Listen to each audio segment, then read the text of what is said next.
दो बातें आज पकड़ लो। मेरे पास जो कुछ भी है, शरीर, इंद्रिया, मन, प्राण, बुद्धि, चित्त, धन, संपत्ति, मकान, स्त्री, पुत्र, परिवार, ये सब भगवान का दिया हुआ है। मानते हो? अंदर से देखो, भगवान का ही दिया हुआ है। ये भगवान की दी हुई वस्तु मैं भगवान को समर्पित करता हूं। तो दीयम वस्तु गोविंदम तो बेमेव समर्पय। हे भगवान, आपके द्वारा दी हुई सब कुछ, नाथ सकल संपदा तुम्हारी, नाथ सकल संपदा तुम्हारी, और मैं सेवक समेत सुत नारी। और रात दिन भगवान का भजन करने की चेष्टा करो। राधा राधा राधा। बहुत कठिन है संसार से मुक्त होना। दो पद्धति में एक तो स्वीकार करना पड़ेगा, या ज्ञान योग और या भक्ति योग। तो भक्ति योग बहुत सरल योग है।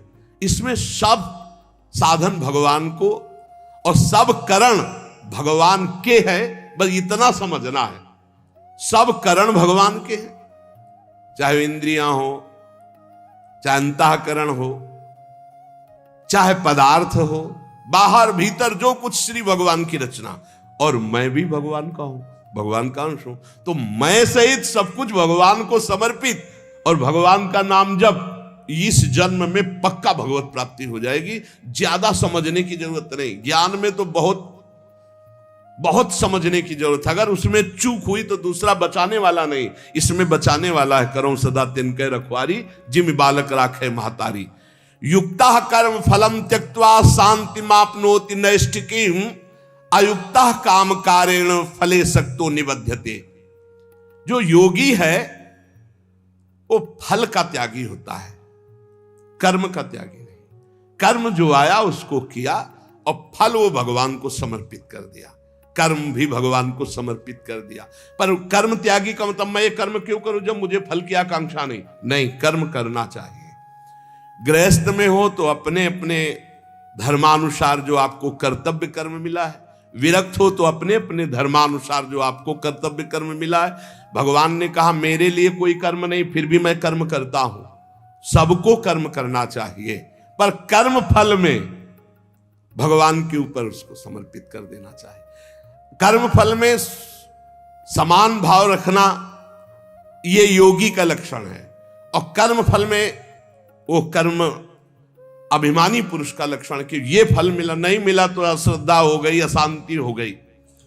लेकिन जो योगी है वो सुख दुखे समय कृत्वा लाभा लाभो जया देव। चाहे हानि हो, चाहे लाभ हो, चाहे जय हो, चाहे पराजय हो, चाहे सुख हो, चाहे दुख हो, उसमें समान भाव रखता। क्यों? कर्म फल की आशा ही नहीं की। हमें तो केवल कर्म करने का आदेश था, उसको कर्म किया, शास्त्र सम्मत, फल तो भगवान को समर्पित है। कर्म करना और कर्म फल की त्याग वृत्ति रखना तो तत्काल शांति प्राप्त होना शुरू हो जाएगी। देखो कितना आनंद है। हम कर्म फल चाहते ही नहीं, हमें करना है, हमें भजन करना है, हमें साधन करना है, हमें अपने अपने जो कर्म है वो करने, वो फल की तरफ भगवान देखे। जोई जोई प्यारो करे सोई मोई भावे, अभी शांति। युक्ता कर्म फलम त्यक्त्वा शांति मापनोति नैष्ठिकीम। जितना जलन, जितनी अशांति फल को लेकर के है, कर्म को लेकर सावधानी नहीं है, फल को लेकर है। फल में बोले अब हमें भगवान से अश्रद्धा हो गई तो तुम्हारा ही पतन होगा, भगवान का थोड़ी वहां कुछ होना, तुम्हारा ही पतन होना है। सकाम मनुष्य कामना के कारण फल में आसक्ति हो जाती है, इसलिए वो बंधता है, जलता है, दुर्गति को प्राप्त होता है। देखो, संचित कर्मों के अनुसार प्रारब्ध बनता है, और प्रारब्ध के अनुसार मनुष्य का जन्म होता है। और मनुष्य जन्म में जो नए कर्म होते हैं, नए कर्म संस्कार बनते हैं, वो तुरंत उठकर संचित में चले जाते हैं। भोगना तो प्रारब्ध ही पड़ता है, शुभ और अशुभ। कर्म फल की आसक्ति त्याग कर दो तो संचित भी भस्म हो जाएंगे, और नए कर्म संचित में जाके जमा नहीं होंगे, और प्रारब्ध भोगकर भगवत प्राप्ति हो जाएगी। प्रारब्ध भोगना पड़ेगा, ये कमर कस लो। ये जो तुम्हें कह रहे हैं कि हम नष्ट कर सकते हैं छूछा से, भगवान बोल रहे हैं, जगत गुरु बोल रहे हैं, हम नहीं बोल रहे। प्रारब्ध भोगना पड़ेगा, अवश्य में भोक्तव्यम कृतम कर्म शुभाशुभम। भूल भुलैया में मत फंसो।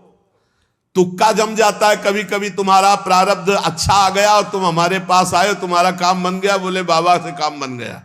बाबा से काम नहीं बना, तुम्हारा प्रारब्ध काम बना दिया, तुम्हारा पुण्य काम कर गया। जो कर्म फल की आसक्ति का त्याग कर देता उसके कर्म भस्म हो जाते, भुने हुए चने के समान, फिर बीज नहीं देते, फिर वो बंधन कारक नहीं होते। जैसे भुना हुआ चना, अब ना उसमें अंकुरण होगा, ना पेड़ होगा, ना उसमें बीज होगा, जड़ से खत्म हो गया और उसमें कोई सत्ता नहीं। तो जो